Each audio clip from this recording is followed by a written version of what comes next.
Okay, welcome ladies and gentlemen. We're having our panel today on AE and Esotericism. We have three presenters. I'll just very briefly read the bios for each one. They will do their panels in turn. After they've concluded, I'll just ask a couple of questions to the panel. Perhaps they'll talk amongst themselves on some of the issues raised. And then we'll open to the floor to take any questions or comments, and we'll try and make this as participatory as possible. Okay? So first speaker is Dr. Jenny Butler, faculty member at the College of Arts, Catholic Studies and Social Sciences at the University College Cork. She sits on their college executive management committee and on their academic council in the study of religions department. So she's director of graduate studies and teaches on contemporary religions in Ireland, Western esotericism, and new and emergent religious traditions, and has been a lecturer at UCC since 2002. She's an internationally established researcher in the area of new religious movements and the study of folk religion, and is a leading scholar in her field, having conducted the first ethnographic study of Irish contemporary paganism. She's an expert on Celtic mysticism and is becoming a much more active scholar surrounding AE Russell. Coming to us from the University of Wisconsin is Professor Joan Navarre, researcher on Oscar Wilde and the International Vice Chair for the Oscar Wilde Society, and newly appointed this morning, the International Vice Chair for the A.E. Russell Society here in the United Arts Club. And our last speaker is James North, co-founder of the Holy Thorn Press, graduate of University of Oxford Magdalen in Classics and Philosophy, also has acquired master's degrees in Computer Science from Queen Mary College London, and in Renaissance Studies from the Warburg Institute. So he's lectured and taught diverse subjects including philosophy, music, and magic, and has a particular interest in the great esoteric traditions of the East and West. And he's the co-author of, we're all eagerly awaiting this book, The History of Irish Magic, which will appear hopefully very shortly. So big round of applause please for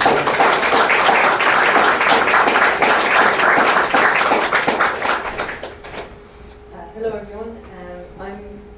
I'm a folklorist who moved into the study of esotericism, so I'm very interested in this, how this connects in AE's artistic work, both literary and visual. So here I'm just going to give a very broad overview of some of the influences on his work. So the kind of milieu in which he was working, of the so-called Celtic Twilight, and to put give some context for the Irish tradition of particularly the she or fairy lore, and how that how we can see some references in his work. So I'll start off with that. I'm sure many of you are familiar with this, but just in case you're not, to give some context to this spiritual and this tradition of the otherworld in Ireland. So there are medieval sources, accounts of the ace she. So this is the old Irish word that is later translated as fairies, which is problematic, although I'm aware I'm using the word fairy. So these otherworldly people, this mythical race of beings, the people of the mounds. So these mythical people, there's also the Tuatha De Danann, which I'll come back to in a moment, are associated in later folklore. The Tuatha De Danann, the she, and the fairies, these terms are used interchangeably. So this term she, possibly pronounced sheath in Old Irish, has distinct but related associations in that it can refer to the spiritual beings themselves, so the fairy people, the so-called fairy host of the otherworld. So the she are described as a collective that move across the landscape and inhabit the otherworld. The word also refers, according to Tomás Ó Cúthasaigh, to an otherworld hill or mound, and to peace, or the quality of life in the other world. So we still have that meaning in modern Irish, in Garda Síochána, the name for the police force, guardians of the peace. So the other world, at least in the medieval sources, is presented as a bright paradise where there's no sickness and no old age, and there's these many beings that are described. So these old Irish terms for spiritual beings and abodes are not directly translatable, so the use of the English fairies and fairy realm, as I mentioned, can be problematic because there's different linguistic and cultural associations.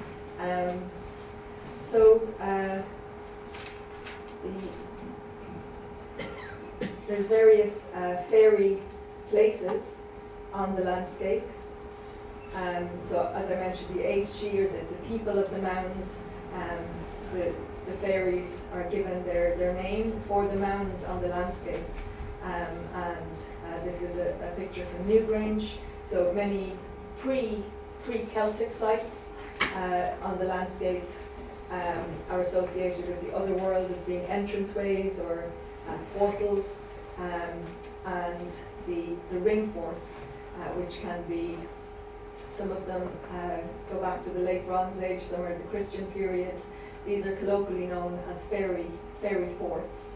So the landscape is full of sites associated with the other worlds, and with these mythological people, and the spiritual realm is intertwined with the landscape, as with many indigenous cultures around the world. So indigenous knowledge, as I would prefer to call it, than folklore. You know, people have certain cultural associations who call it something folklore, as if it's not real, or there's because of the history of the word as well. So if we think of indigenous knowledge and the landscape and how spirituality is connected to that, and that's how I'm thinking of it, and we can really see this in AE's work. The hawthorn in Ireland is the fairy tree, and I'm starting with this as we can see how these different aspects come out in AE's work. So the Tuatha De Danann, the people of Anu. So the general consensus among linguistic scholars is that it's the feminine, it's Anu, a goddess, and Dan, that they are the same mythical person. That the Tuatha De Danann were originally called the Tuatha De, or the people of God, and then later associated specifically with this goddess, often described as a mother goddess. So the Tuatha De Danann are described in the Irish mythology as being the shining ones, and many gods and goddesses are described as being bright themselves, shining, like Lu. It's said that his face shines like the rising sun. So we can see the light and radiance depicted in many of AE's paintings, in how he depicts the she, and as many have commented on, the shape of the light is often like, or depicted like feathers, or like a Native American headdress. So there are many themes in the Irish tradition that we see reflected in AE's work, like this painting of the stolen child. So W. Yeats's poem The Stolen Child, and there was influence from AE on Yeats and vice versa, and they had many shared experiences and discussions of spiritual matters and so on. And there's AE's poem A Call of the She, which has the line, "Come thou away with them, for heaven to earth is calling," which is similar to come away, O human child, to the waters and the wild. So we have the whole the whole canon or the whole corpus of lore to do with changelings or fairy beings in place of a human being, or children being not only children but children, toddlers, also adults being taken into the other world, sometimes abducted into the other world. But in AE and Yeats's work, this is depicted as a very positive interaction. You know, it's the fairy world is a better place. So as with Yeats, there's the obvious influence of folklore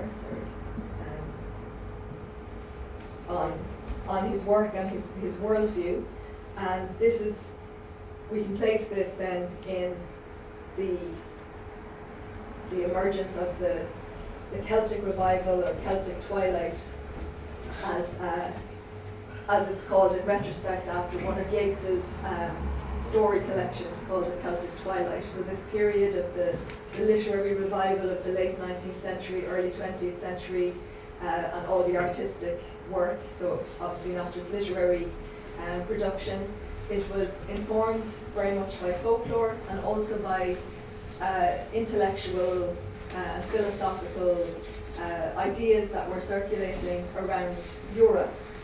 In many of AE's paintings, the Sidhe are depicted like nature spirits, or there's some kind of encounter, as this one lordly one's appearing to a turf putter.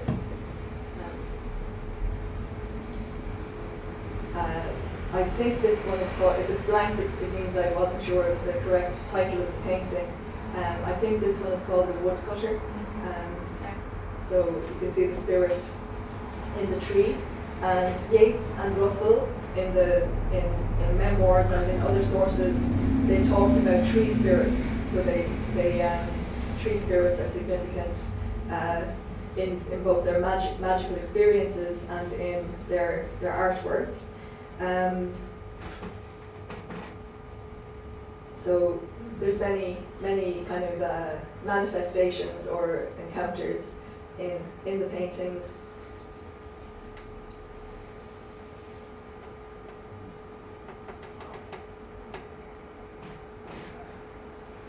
And a lot of connection with trees. This is the spirit of the pool, I think. So Dennis Ireland wrote of Russell, "Beyond the silvered mirror of Sheephaven, a wisp of cloud wreathes the head of Muckish. The ring of sentinel mountains shutting us off from the south grows blacker in the evening light. So long as anyone loves this tender, subtle landscape, black and silver under a sky of haunting grey, so long will the lover encounter the soul of AE." So this romantic sentiment that kind of informed the Celtic revival in Ireland and previous Celtic revivals in Britain, there was these kind of impulses in Europe that fused together into these philosophical ideas, artistic expressions, and spiritual yearnings, and these were projected onto local landscapes, histories, and cultures. So you start to get going back further, but especially in the late 19th century, you get this romantic connection with landscape, especially wild, rugged landscapes, and with nature itself as a concept. So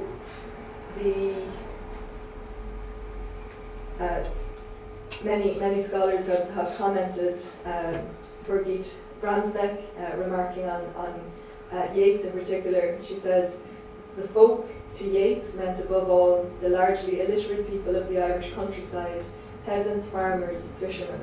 I mentioned this, what Yeats might have called the peasantry, but the folklore collections that this whole group of people did, including Russell, and you can see these themes in his work, and this is one of the biggest folklore collections that we have. it's really interesting how that meets esotericism and the kind of background the collectors had, or these folklore enthusiasts had, in esoteric societies like the Golden Dawn, or their interest in theosophy and so on. Jonathan Gibbons Mazur has pointed out how in the Irish case, cultural nationalism was particularly important in crystallizing and disseminating national myths, memories and symbols, such as those of origin, golden ages, degeneration and redemption. So the golden age was the Celtic world, the imagined Celtic world, people like Russell. So we can see the kind of romantic impulse in his writing. I don't know why that's come out in a way that's difficult to read, but I'll hope that.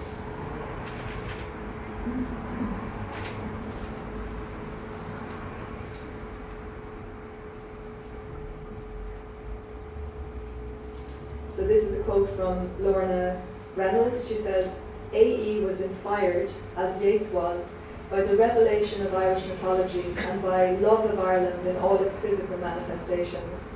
AE's interest in the occult was as intense as Yeats's, his visions of the other world much clearer than any Yeats enjoyed, and of common occurrence in his life. As a painter, he had the advantage that he could yield visible evidence of the plumed yet skinny she that appeared to him. So what she's referencing here about the visions, that AE had stronger visions, that AE and Yeats had joint visions. So, for example, some of their visionary activity was recorded by Lady Gregory. Gregory wrote about a shared experience that Yeats and Russell had at Lydecan, if I'm pronouncing that right, which was built in Cromwellian days in County Galway and destroyed by fire in 1922. Yeats and Russell went there and saw visions of a man in armour and a black pig and a tall woman and a black man.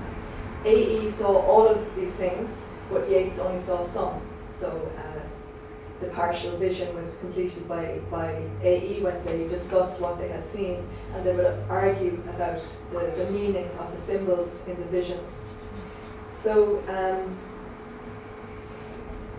so to get to the esoteric influences, there's many influences on this whole time period of this group of people, including the images of fairies that had grown up through Victorian children's literature like Tinkerbell and so on.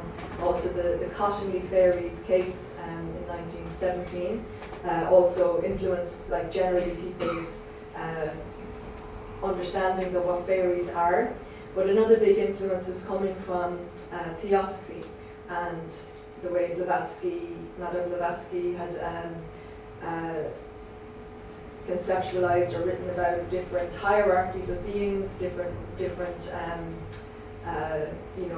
and the nature of fairy beings. She said in The Secret Doctrine of fairies, they are the soul of the elements, the capricious forces in nature, acting under one immutable law, inherent in these centers of force with undeveloped consciousness and bodies of plastic mold, which can be shaped according to the conscious or unconscious will of the human being, who puts himself in rapport with them. These beings have never been, but will in myriads of ages hence be evolved into men. They belong to the three lower kingdoms. Elementals, as said already, have no form, and in trying to describe what they are, it is better to say that they are centers of force, having instinctive desires, but no consciousness as we understand it. Hence their acts may be good or bad indifferently. So this, the idea of elementals here is very different from the tradition in Ireland. So this discussion of free will, I don't think was introduced, or kind of matching up fairies and angels or other celestial beings in the way that Blavatsky was doing. I don't think that was an influence in Ireland until this point. So the magical evocation and invocation of beings is another thing that we know that AE and Yeats and others were doing, which also diverges from the folk tradition or popular tradition. So that's really interesting to me, that it's, you know, people collecting folklore had these other influences on their understanding of otherworldly beings. So yeah, I just wanted to point out those few points of few nexus points.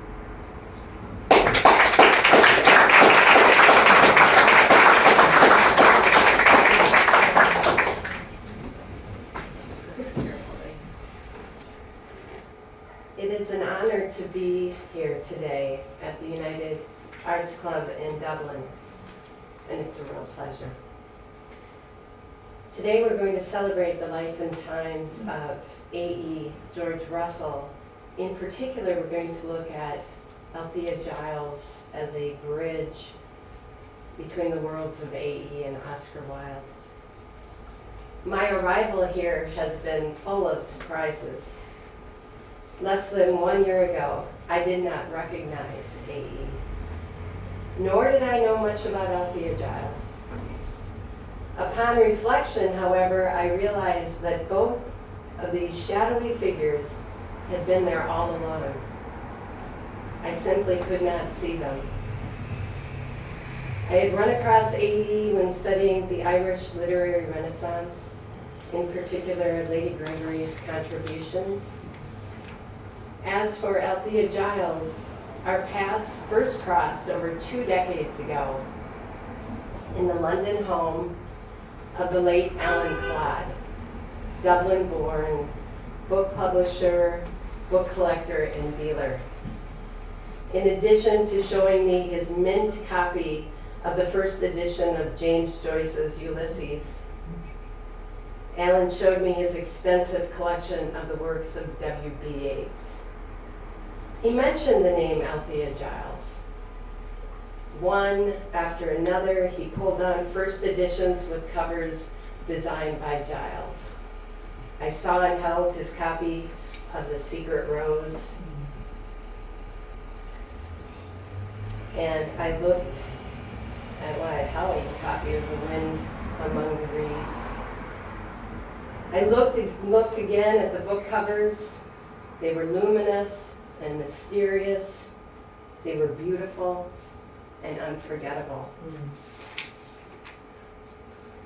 Despite this encounter with beauty, I forgot about Althea Gyles until now. Please join me for a brief introduction to the visionary artist who was part of AE's charmed circle of Dublin theosophists, knew and adored Oscar Wilde, and today deserves to come out of the shadows and into the light. Althea Gyles was an Anglo-Irish poet and artist. She was born in England and in the late 1880s left her family home in Ireland in order to attend art school in Dublin. W.B. Yeats first met her when she was living in Dublin in 1891.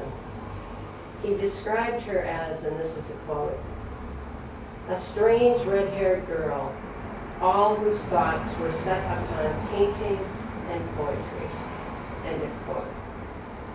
While she was in Dublin, she met Dublin-born Frederick J. Dick, a theosophist, and she moved to 3 Ely Place Upper, becoming a member of the household, a theosophical commune which included such inhabitants as AE and Yeats. Dick knew Helen P. Blavatsky, also known as Madame Blavatsky. We saw her image thanks to Dr. Butler, one of the founders of the Theosophical Society. And he served as both secretary of the Dublin Lodge and editor of the Irish Theosophist. He worked with Yeats and others to rekindle interest in and knowledge of ancient Irish mysteries. Behind me is an image, the only photo I've been able to find of Althea Gyles. It's a fabulous photograph. She's tiny. She hardly has a waist. I love the bohemian setting. Looks like she's smoking a cigarette.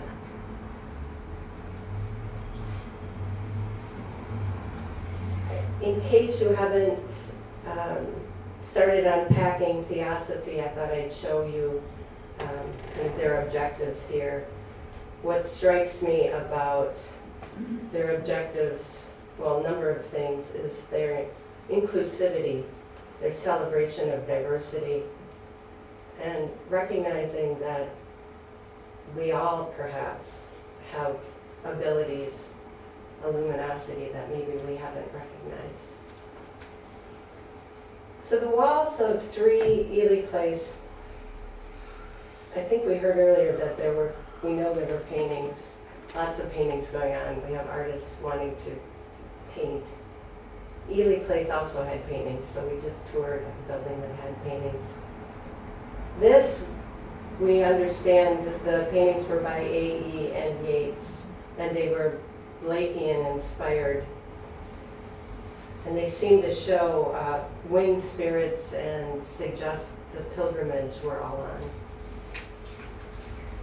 In 1898, Yeats published an essay addressing the importance of 3 Ely Place, so really the power of place.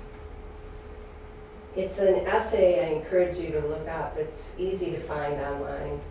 It's from the Dome, a magazine. It's from 1898, and it's called The Symbolic Artist and the Coming of Symbolic Art.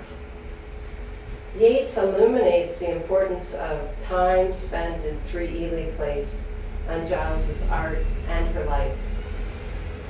To quote Yeats, "I know that Miss Althea Gyles, in whose work I find so visionary a beauty, does not mind my saying that she lived long with this little company, who had once a kind of conventional house, and that she will not think I am taking from her originality when I say that the beautiful live figures of her art, quivering with a life half mortal tragedy, half immortal ecstasy, owe something of their inspiration to this little company." Yeats recognized that Miss Althea Gyles, and this is another quote that will appear in 1900 in a collection of Irish poetry. I think it's a really strong statement. He says, Yeats does, about Althea Gyles, that she's going to be one of the most important of the little group of Irish poets who seek to express indirectly through myths and symbols, or directly through prayers and lamentations, and I'm paraphrasing, the desire of the soul for spiritual beauty and happiness. I think in both of those quotes you can really see Yeats's admiration for her as being so poetic and wonderful. The Dublin Theosophists explored the doctrine of reincarnation, recognized the power of symbols, and celebrated the connection between beauty and divine wisdom.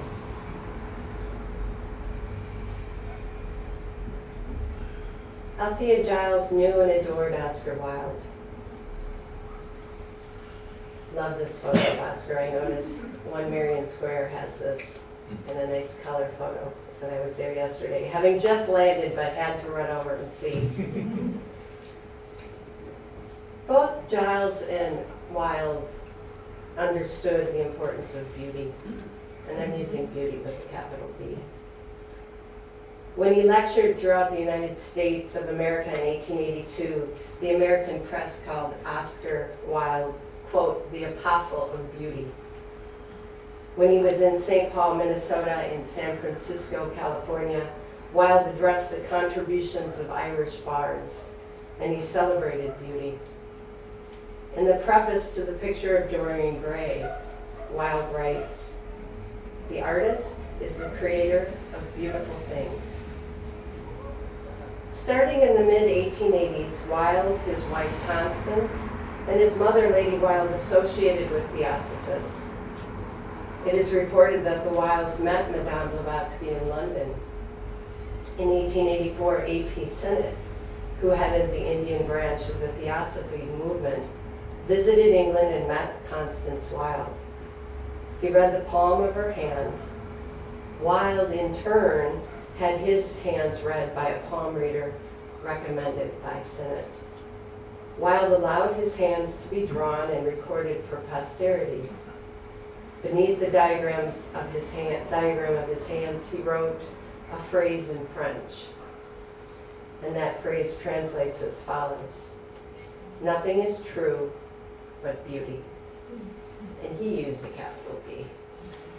That diagram of Wilde's hand is going to be on display, I think this fall, maybe it's going to be in the spring, at the Bodleian Library in Oxford. So you can see his hands and you'll see his writing, his phrase about beauty. Wilde appears to have recognized the divine in everything, including book design. The letters of Wilde reveal his interest in total book design.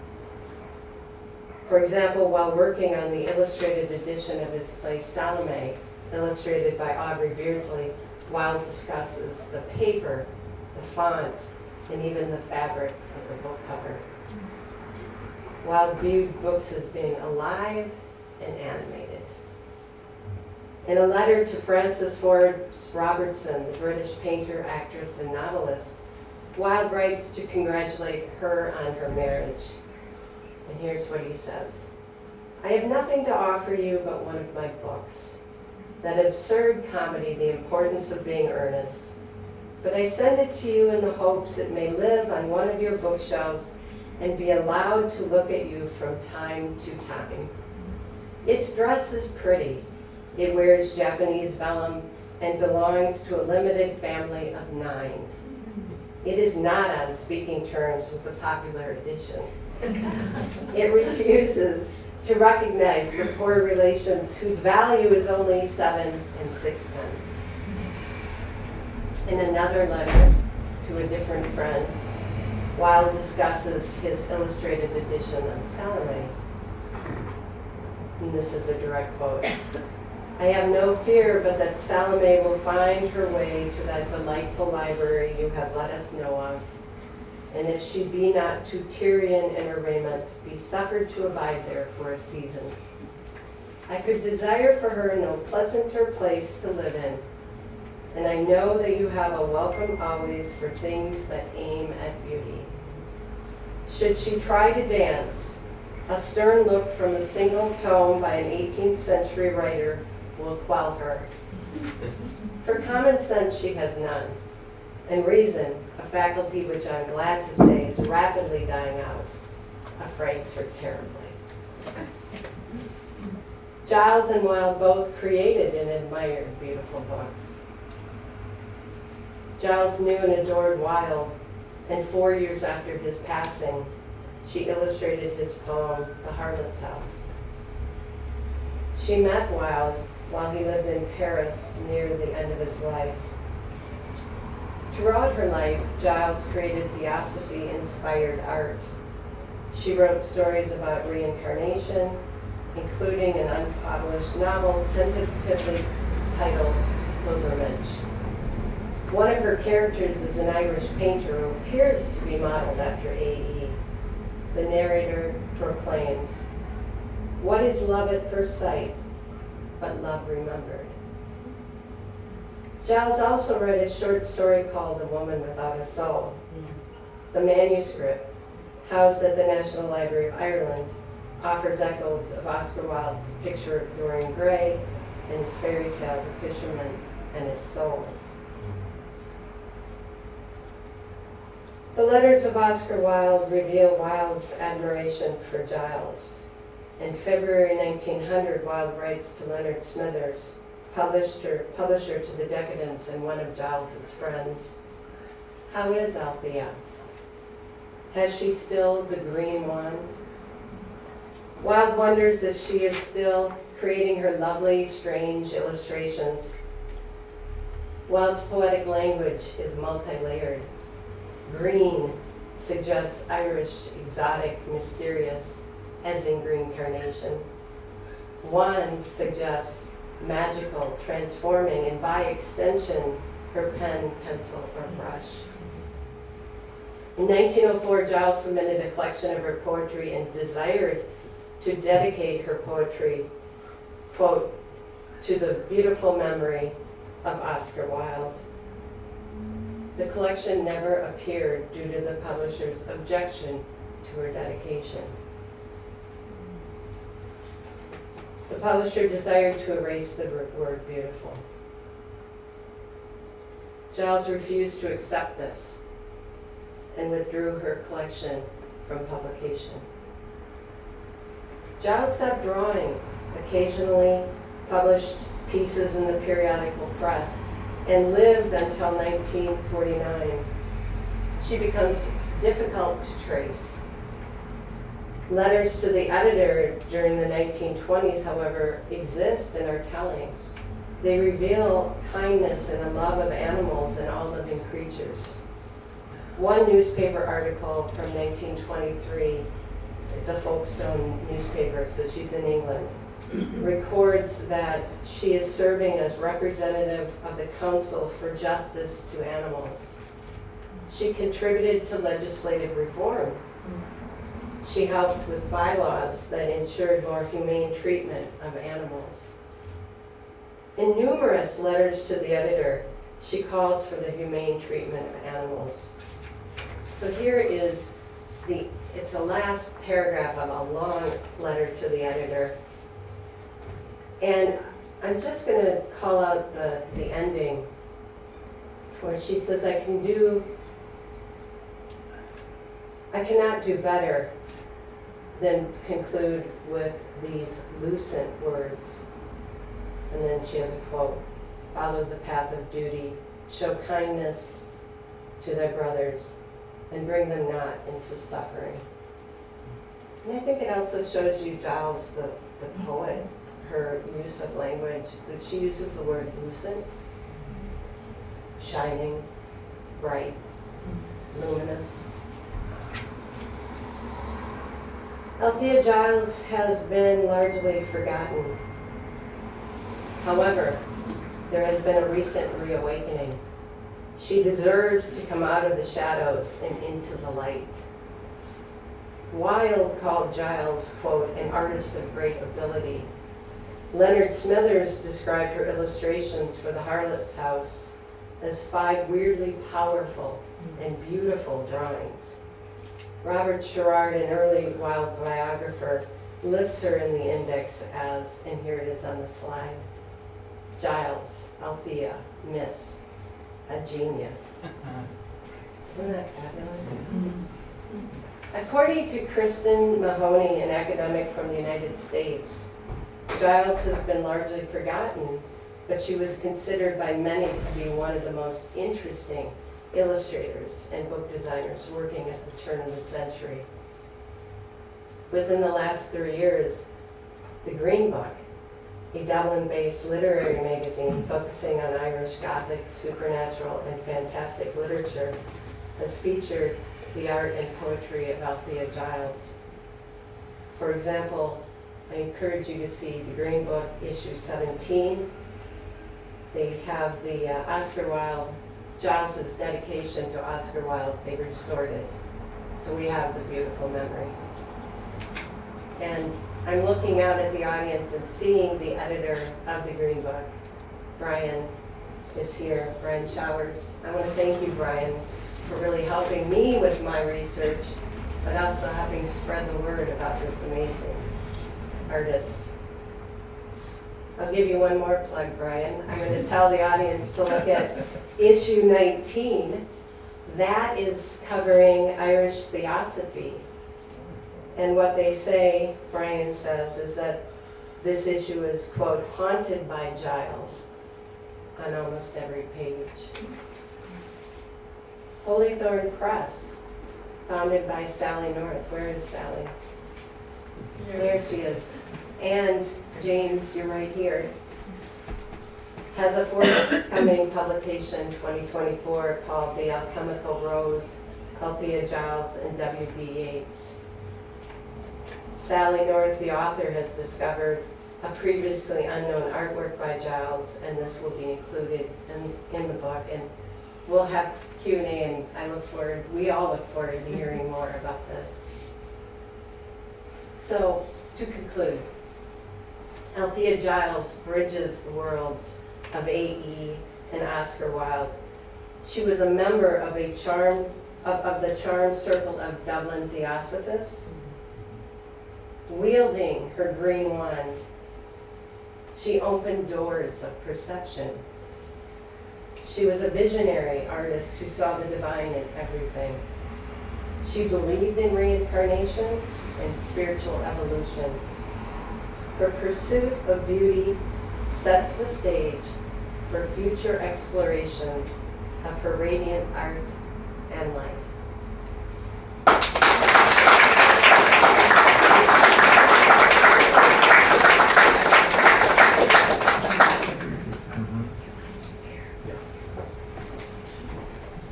Well, what a pleasure it is to be here on this panel with two such, accompanied with two such interesting speakers, really giving such a full picture of our subject today. So I'm quite relieved because I'm coming from quite a different angle.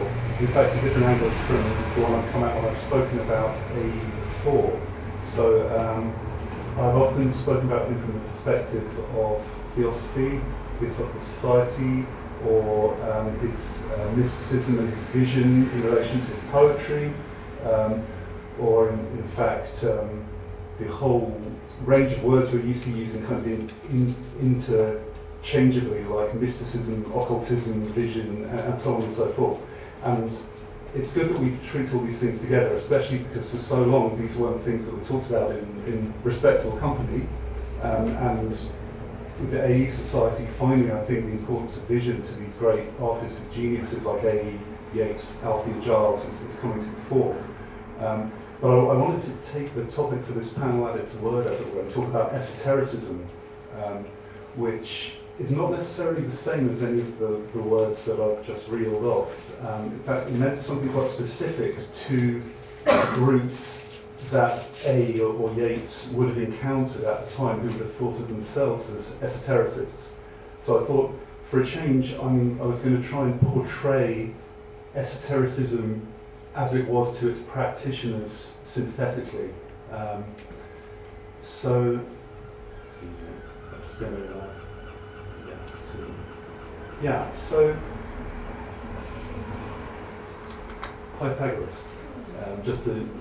You'll see why I've put him up in a second. So probably just to start, how did AE and Yeats come to this wonderful world of esotericism?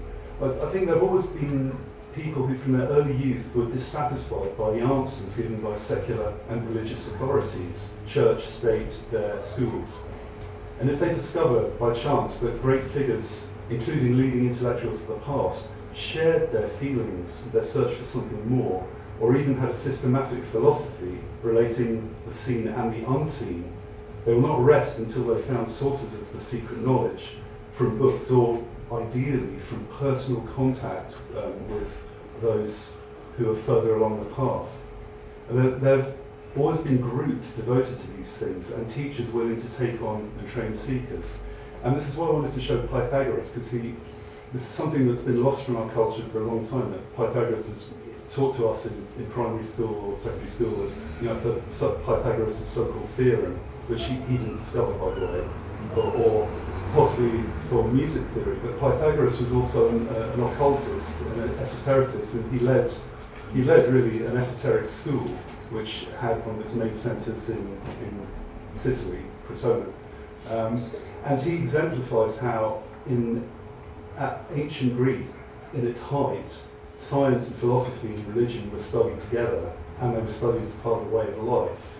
And although this shared culture, I was going to say faded, but really was rooted out by the Christian church in the early Christian era, but traces of it survived and were never lost, and they survived in different ways in the arts, in philosophy and in religion. And you might almost say reincarnated in people who felt the same. So Pythagoras is a good inspiring example for even people who wanted to believe that esotericism was a thing. They could read in the books about the Pythagorean order and find out that it had been a thing, and gradually perhaps find that there were still such organisations that were perhaps keeping a low profile. So you have these groups, and then you have people like AE and Yeats, who between them exemplify the kind of character of future esoteric pupils. So AE, as we've heard and seen, he was a natural mystic. In his teenage years, he began to have vivid, visionary experiences, an incipient sense of his soul and his past lives, and the beginnings of an intuitive Gnostic cosmology, which he was expressing in his paintings even before the age of 20. Yeats, from his childhood, was deeply convinced that the poet was a magical bard, a conjurer with words. Yeats was a restless thinker, an inquiring mind. He was also drawn to the occult philosophy, which was outlined in some of the books he read in his youth. One important bridge between AE and Yeats's character and their work was their shared love of William Blake, who himself was not just a poet and mystic, who was deeply knowledgeable in the occult traditions and knew members of esoteric groups in his time. Now, by the middle of the 19th century, many previously occult ideas were beginning to become mainstream, some of the ways that Dr. Butler mentioned earlier. This was supported by various factors, including new developments in science, the arts, the revival of magic, and the spiritualist movement. And for this reason, members of esoteric groups in the West were wondering how to react to this rising public interest in the occult. They regarded this as both a good thing and also potentially dangerous. Also, the Western esotericists were beginning to make contact with their counterparts in the Eastern world. In this extraordinary ferment of activity, Madame Blavatsky boldly argued the case for traditional Western esoteric philosophy. And she also highlighted the essential unity of the teachings of the East and West, both through arguments about theory and giving real-world examples in her books. And for good or bad, she also acquired a personal reputation as a medium and a creator of materializations, teleportations, and so on and so forth. So, this is a painting by the Russian theosophist Nikolai Roerich, second-generation theosophist, inspired by her Blavatsky's Tales of the Wisdom of Tibet. He and his wife, the seer Helena Roerich, travelled around Tibet, Nepal, that part of the world. Nikolai painting many of the amazing things he saw. And I think it sets the mood for theosophy as it was felt in the 1890s and 1880s. It was an exciting context that A.E. Yeats, Charles Johnston, and other friends of theirs and seekers discovered when they immersed themselves in theosophy. But whatever they may have been looking for in the way of magic, visions, phenomena, conjurations, what they actually discovered was the culture of esotericism in what I'm calling the pure sense. It was arguably elitist and to some people frustratingly exclusive. Blavatsky and her closest associates claimed to be in contact with enlightened Indo-Tibetan teachers who taught the true esoteric path, but nobody else could access them, it seemed. Some who applied were told they simply weren't capable of fulfilling the conditions of training. Even A.P. Sinnett, who was mentioned, he wrote to one of the Mahatmas and who said, "I'm sorry, you can't even become a vegetarian. How could you become my pupil?" Etc. It was a very frustrating experience for some of the theosophists.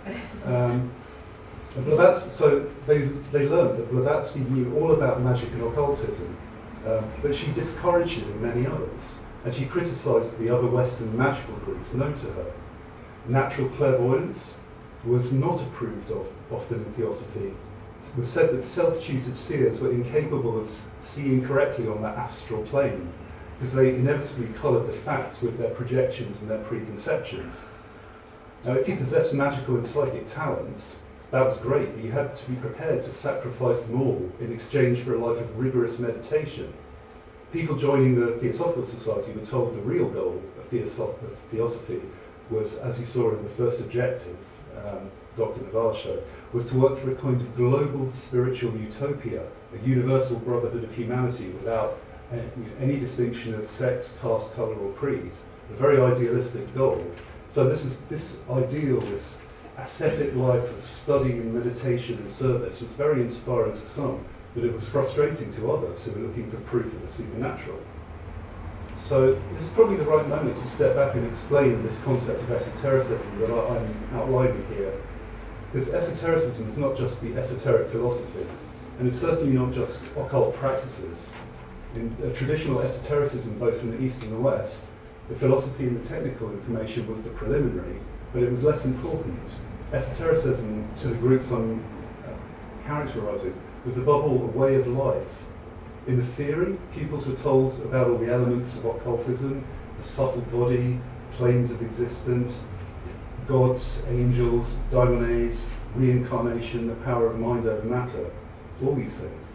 But only by living the life could they begin to have safe and correct first-hand knowledge of these things for themselves. Right.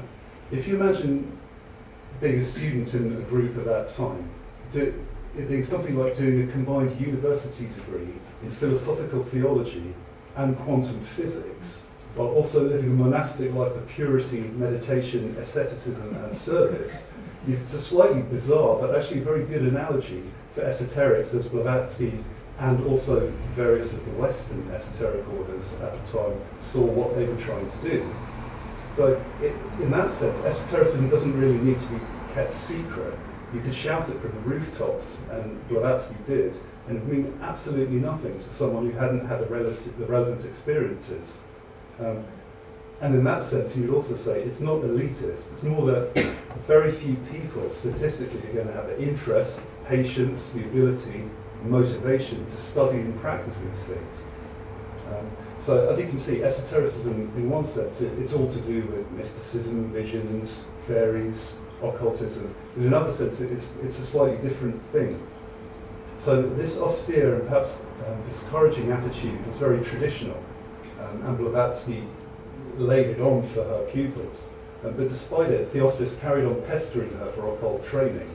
They wanted to see phenomena, they wanted first-hand evidence. With some reservations, she formed the esoteric section and even the inner group of the Theosophical Society.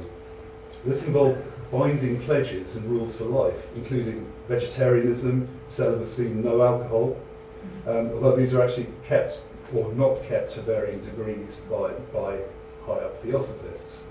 It was in this culture that Yeats actually knew Blavatsky in the late 1880s in London, and he joined her esoteric section for a short time. When I say a short time, he was asked to leave. Nobody quite knows why, probably because he insisted on seeing her famous miracles and didn't get that. But wherever he left, this was good, because he soon found a more congenial home in a Western esoteric group, the Golden Dawn. So this isn't a Golden Dawn image. This is an artist's rendition of Alexandria with its famous pharos or lighthouse. So Alexandria is really the most important image of esotericism as it came to the West. And many esoteric ideas, even in theosophy in the Golden Dawn, they go directly back to what people were doing in ancient Alexandria, say about the 2nd century of the Christian era. I mean, this was a place where philosopher mystics from Greece and Egypt were meeting Buddhist monks. When you were doing philosophy, you were also doing meditation. This is something that died out in the West. It never stopped in the East to this day. Two things go together. But even the Greek philosopher Plotinus, who AE loved, and he loved Stephen McKenna's translation of Plotinus, describes meditation practices, mystical experiences in his most famous academic philosophy book, the Enneads. So this is the culture that I want to exemplify the Golden Dawn in, perhaps more than people think of. It's easy to assume that the Golden Dawn was a school of magic, because it discussed angels, astrology, demons, conjurations, and because its leader, Samuel Mathers, was interested in those things. But Golden Dawn shared with Theosophy a fundamentally esoteric character, especially in its inner order, the RR and AC, the Ruby Rose and the Golden Cross. members were taught a spiritual form of magic, theurgy, that was seen as a kind of priestly work, bringing spiritual influences into the physical world, ultimately to regenerate the whole creation. So this is an idealistic and really a religious quest, more than the exciting promise of using spells to get what you want, although some golden daughters did that too. But the esoteric path of increasing withdrawal or ascent to the innermost part of the soul was the core of the Hermetic Kabbalah of the RR and AC. Ironically, while Yeats had been ejected from Blavatsky's esoteric section, Theosophy and its esotericism had found its way to AE in Dublin. So, Dr. Navarre mentioned the place in the paintings that this is an image from the surviving murals in the ground floor room at 3 Upper Ely Place, including mostly AE's work, but there's a little bit of Yeats there too. So the way that esotericism really began to touch AE slightly indirectly was through the Welsh-American printer James Morgan Price, who I've discussed in detail in previous talks. Price had been the printer for the papers for Blavatsky's esoteric section, so he knew all about Blavatsky's inner teachings. Price and another American, Julia Cately, had been very close to the Irish co-founder of the Theosophical Society, William Quan Judge. And these three, Judge, James Morgan Price and Julia Cately, were among the very few theosophists who had direct occult knowledge. So when Price came to Dublin, he brought his own knowledge of Western magic and also Eastern theosophy and yoga to the inner circle at 3 Ely Place, very near here, just a couple of minutes walk from where we are now.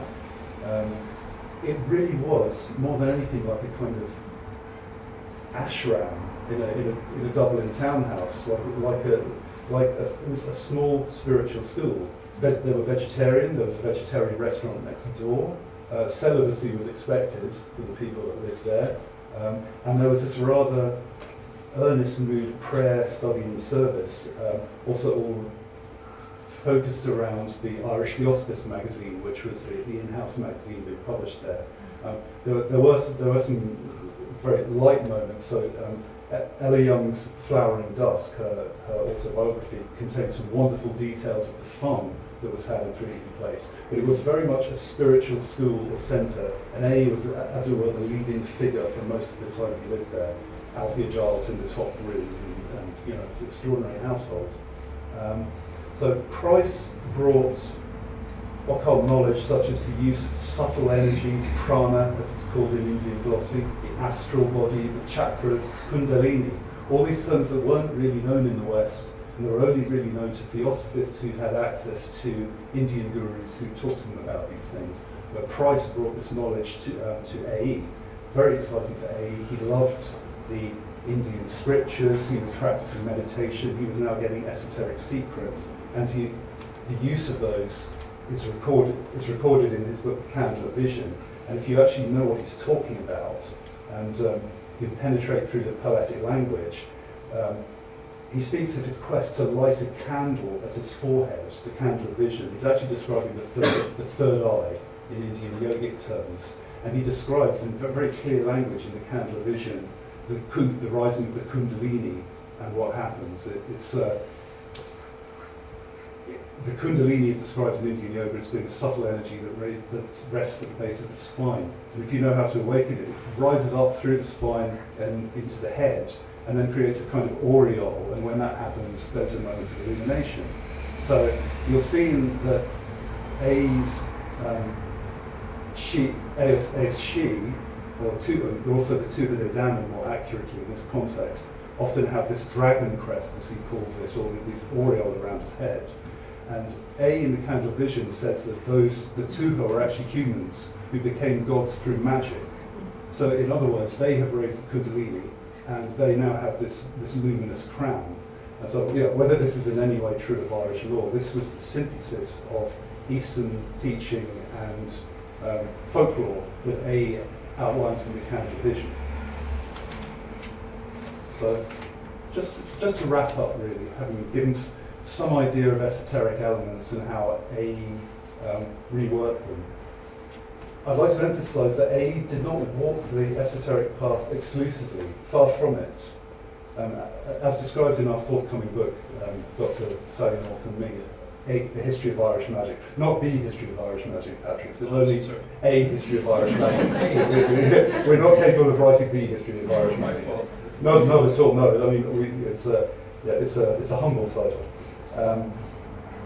If you read A.'s early poetry and cross-reference it with his paintings and his spiritual interests, you can see a constant creative tension between his Indian mystical quest for the Atman, the one soul of all, which he thinks of as going homeward, and then the pagan magical experiences that can be had, which are the songs on the way. So Homeward Songs, by the way, is the title of his first poetry collection, and he's always divided between that nostalgia to go back to God and the beauty of Mother Earth and nature and the fairy beings that he saw in his vision. So despite his deep respect for Blavatsky and esotericism, A never rejected his natural clairvoyance, slightly risque behaviour as a theosophist. He never abandoned his personal painterly vision. He used theosophy to fire his imagination, his work for the Irish Avatar, his study of the mythology, his deep relation to the Irish national revival, his desire to experience and interpret his own visions. So he never followed any path slavishly, whether it was yoga or esotericism. He was, I'd say, as much an Indian-inspired Hermetic druid as he was a theosophist. Yeats went through much the same productive struggle with the esoteric tradition. The Golden Dawn was also opposed to spiritualism and warned its candidates against passive psychism about too many visions. They used the symbols of the tact for precise, clairvoyant investigations.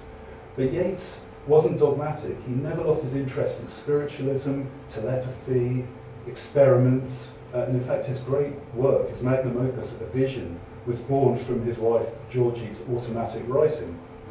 So he was fascinated by any techniques he could find to stimulate his visions, but he incorporated it into his overall artistic career.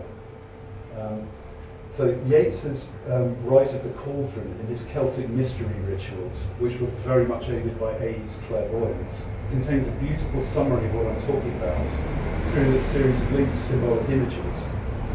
The dragon's eye symbolises transcendence, impersonal wisdom, cosmic truth. This is very much a theosophical image of wisdom symbolised by the dragon. But if we dwell too much in that impersonal truth and avoid fantasy and emotion associated with the waters, we dry up. And Yeats called this condition the dry tree. On the other hand, if we dwell too much in the waters, which moisten the green tree, we may stay lost in the passions and miss the higher truth.